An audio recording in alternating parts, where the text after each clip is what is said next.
بسم الله الرحمن الرحيم. السلام عليكم ورحمة الله وبركاته. كسر هذا كلام كلا تحنيه نبوة ذاك محي تهي أما أيسالك كوهايسا دجالك روشك يوكرين محي سكوها يان تشينا يا تايوان بريغا دحه حالده كالوسن maxay salka ku haysaa colaadaha riiqdoodu dheeraatay ee ka dhaxeeya Afrikaanka ama Afrika dhexdeeda ka socda maxay yihiin maxaa u saamaxay dalalka qaar inay super power noqdaan qaarkoodna aanay noqon karin iyo su'aalo kale oo inta ka faahfaahsanay waxay ku jiraan buugga loo yaqaano Prisoners of Geography oo uu qoray Tim Marshall ama maxaabiista juqraafiyadeed. Tim Marshall waa saxafi ka warrami jiray international waxa weeyaan foreign affairs iyo international diplomacy ama arrimaha dibadda iyo diblomaasiyadda aad uga warrami jiray. wuxuu editor ama tafatira ka ahaa warbaahinta Sky News la yiraahdo, asalkiisuna waa Ingiriis. buuggan si qurux badan oo akhriskiisu fudud yahay isla markaana waxa weeyaan saxaafadda iyo waxa weeyaan farshaxanimadii qof saxafiya laga filan karayay ayuu ku qoray oo uu u dareeriyay si aad u qurux badan. buugga wuxuu qaybinayaa Tim Marshall 10 chapter ama 10 map. 10ka map uu u qaybinayo oo uu ka bilaabayo Ruushka, China, Mareykanka, Yurubta galbeed, Afrika, Korea, Japan, India iyo Aasiadaas, Arctic, saas uu u wadayo.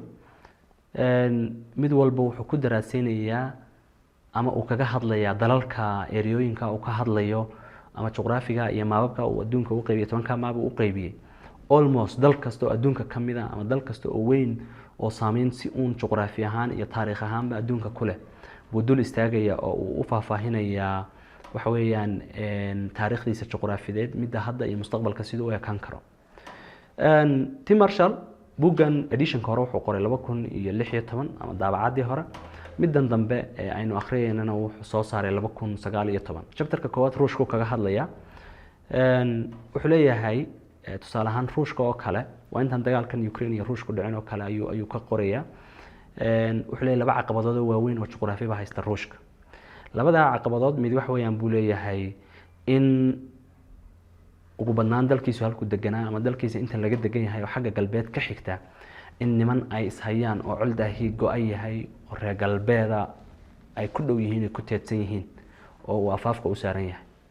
iyo mid labaad oo ah inaanu lahayn dekado aan barafoobeyn ama dekado diiran oo biyahooda waxa weeyaan ciidankiisu hadduu meel ama dagaal ka yimaado ama duulaan ka yimaado ama uu rabo inuu navy iyo ciidamo badeed oo wanaagsan u samaysto dekada ay ku xidhaan oo ay isticmaalaan inaanu Ruushku helin. waa ta uu leeyahay marka Crimea annexation-ki iyo waxa soo dhan salkay ku haysaa. buuggan marka wuxuu kaga hadlayaa leeyahay Ukraine oo kale inuu weeraro ama uu dagaal ku qaadaana maaha wax la qariibsan karo, waa red line bay u tahay ama waxa weeyaan khad cas oo aan laga gudbi karin ay Ruush u tahay oo jiritaankiisa dal ahaaneed bay ku xidhan tahay. haddii uu weerarana buu leeyahay reer galbeedku tallaabo naf loo weyn kama qaadi karaan Ruushka. waana sida hadda waxa weeyaan ayba u socoto oo uu saadaalinay. wuxuu leeyahay Ruushka waxyaalaha caqabadaha haysta isaga iyo China waxa kamida inaanay navy lahayn ama ciidamo badeed. ciidamo badeed haddaanu dalku lahayn buu leeyahay way adag tahay inuu super power ama waxa weeyaan awood adduun uu ku taliyo inuu noqdo. marka inuu dal super power inuu noqdo waxa kii ama furo u leeyahay navy inuu yeesho ama ciidan badeed. China iyo Ruush oo kale caqabada haysta waa ta China inaanu lahayn ciidan navy inkastoo hadda uu dhisayo uu leeyahay mid waxa weeyaan aad iyo aad u horumarsan, laakiin Ruush oo kale ma haystaba dekada inta badan waxa weeyaan ciidankiisaasi haddii ay duulaan ama adduunka ay rabaan inay gaadhaan ay ku gaari karaan. wuxuu leeyahay Tim Marshall juqraafigu iyo beecadda ay dadku ku nool yihiin iyada saamaysa oo qeexda oo u dictate garaysa dhaqaale ahaan cidda ay xulafo la noqonayaan, cidda ay colaada la gelayaan, dagaalada ay galaan sida u eekaanayaan. waxa weeyaan wuxuu leeyahay waa magac halku ka keenay leeyahay prisoners ama maxaabiis bay dadku u yihiin juqraafiga iyo beecadda ay ku nool yihiin. waxa kale hoosta ka xariiqaya uu leeyahay juqraafiga ama deegaanka uu dal leeyahay bad haday tahay iyo buur haday tahay iyo saxara haday tahay iyo webi haday tahay iyo dhir haday tahay iyo waxa weeyaan bacaad haday tahay mudnaan ma kala laha oo lama oran karo dadka buuraha leh ayaa ka fiican kuwa badda leh ama kuwa webiyada leh ayaa ka fursado fiican kuwa saxaraha leh. Wuxuu leeyahay equal waxay leeyihiin ma aragtay importance ama muhiimad isku siman bay leeyihiin geographically, waxaana ku xidhan tahay dalkaas iyo cidda ku hareeraysan iyo waxa weeyaan cidda uu jaarka leeyahay iyo exactly waxa weeyaan halka uu dhaco juqraafi ahaan.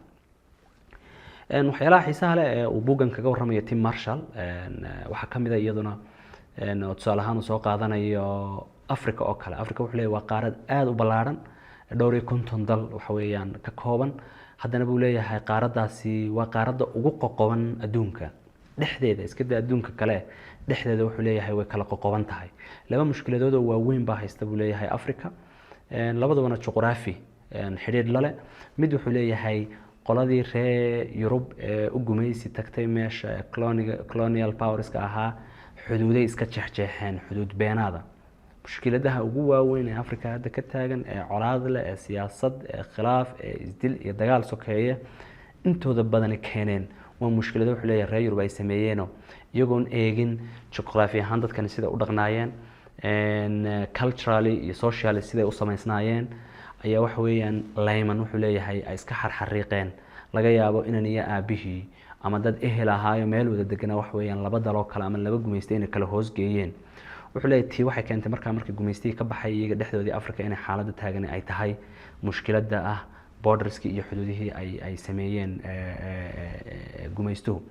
midda labaad ee haysataana wuxuu leeyahay webiye mara, tusaale ahaan Niilka oo kale dhowr dal buu maraa, Zambia kale waa webi weyn. wuxuu leeyahay webiyadaas uma adeegaan ama uma saamaxayaan Africa because sida webiyadu u samaysan yihiin iyo nature-koodu inay noqdaan kuwa navigable oo doonyo ku xidhan karaan, maraakiib ku xidhan karto, ganacsiyo iyo isku socodkoodii iyo juqraafi ahaan waxa weeyaan inay socon karaan oo ay isu gudbi karaan masaamaxayaanba waaba caqabadba, waa deer instead of noqon lahaayeen wax fudud. taa marka la garab dhigo uu leeyahay Mareykanka oo kale webiyada ku yaala ama webiyadu leeyahay waxay u saamaxeen waa very navigable buu leeyahay, waa kuwa aad iyo aad wax weyn ay u fududahay in Mareykanka dhexdiisa isku xidhaan dadkii oo kala gooshaan oo waxa weeyaan sida u samaysan yihiin webiyadaas. waata marka uu leeyahay webiga iyo tusaale ahaan badda oo kale ma kala fadli badnaan karaan because of Africa webiga hadda caqabad buu ku noqday halka uu waxa weeyaan Mareykan oo kale fursad uu u yahay waayo waa siduu u samaysan yahay. marka labada caqabadood Africa haysta buu leeyahay midda xuduudda la jeexay gumaystuhu jeexay iyo waxa weeyaan iyo webiyada inta badan aan navigable ahayn. waxa kale caqabada buu leeyahay demografiga Africa ama maaragtay marka la eegayo gudaheeda. wuxuu leeyahay tusaale ahaan DRC oo kale 1200 af baa laga hadlaa, waana waxa weeyaan waa hal dal oo kaliya. wuxuu leeyahay markaas kala xidhnaantii juqraafiyeed waxa kale oo sii dheer mid bulsho oo kale oo wada xiriirkoodii iyo waxa weeyaan afafkoodii iyo maaragtay iyo isfahamkoodii communicationka isaga laftiisa oo qayb weyn ka yahay. wuxuu kaga warramayaa kale tusaale ahaan China iyo Taiwan oo jasiirad waxa weeyaan uu China isku sheegtaa laakiin haddana waxa weeyaan aanu maamulin ka madax bannaan. wuxuu ka warramayaa sababaha China aanay waxa weeyaan weliga Taiwan u weerareen iyo sababaha Mareykanku weliga aan u aqoonsan doonin Taiwan oo labadaba waxa weeyaan geographiga waxa weeyaan salka ku haya. wuxuu ka sheekaynayaa oo buuggan ku faahfaahinaya tusaale ahaan labada dal adduunka ugu populationka badan China iyo India xad bay leeyihiin juqraafi ahaan, laakiin buu leeyahay weligood hal mar mooyaane lama sheego dagaal labadooda ka dhexdhacay ama waxay isku qabsadeen. tusaale ahaan jasiiradaha isku haystaan oo u dhaxeeya way jiraan, laakiin buu leeyahay juqraafiga adduunka iyo waxa weeyaan siduu u samaysan yahay baa waxay keentay inaanay midkoodna aanu damcin inuu dagaal galo, waayo waxa u dhaxeeya buuraha adduunka ugu dhaadheer Himalaya ayaa labadooda waxa weeyaan kala celiya oo waxa weeyaan xad u ah.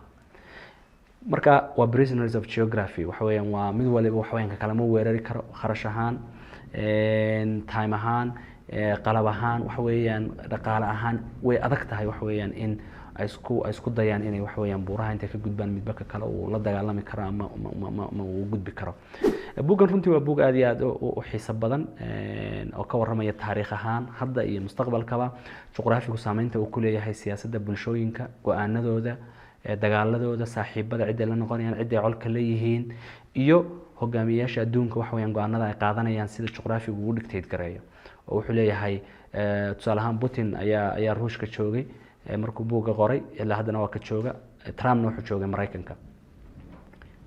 wuxuu leeyahay haddii Trump laga dhigo madaxweynaha Ruushka automatically wuxuu fulin doonaa buu leeyahay siyaasadaha Ruushka waxa weeyaan ee Putin because of geography iyo dalka uu maamulayo waxa weeyaan waxay keensanayso way marka waa buug aad u xiiso badan cid kasta oo geopolitics-ka ama siyaasadda iyo juqraafiga sida xiriirka u leeyihiin danaynaya ama cilmi baaris ku sameynaya ama raba inay fahmaan dhacdooyinka adduunka ka dhacay iyo sababaha ay u dhacaan aad iyo aad baan ugu talin lahaa in akhrido kulanka kan ku xigay intaan ku kulmi doonana dhamaantiin waxaan idinku dhaafayaa buug wadaag waa adduun wadaag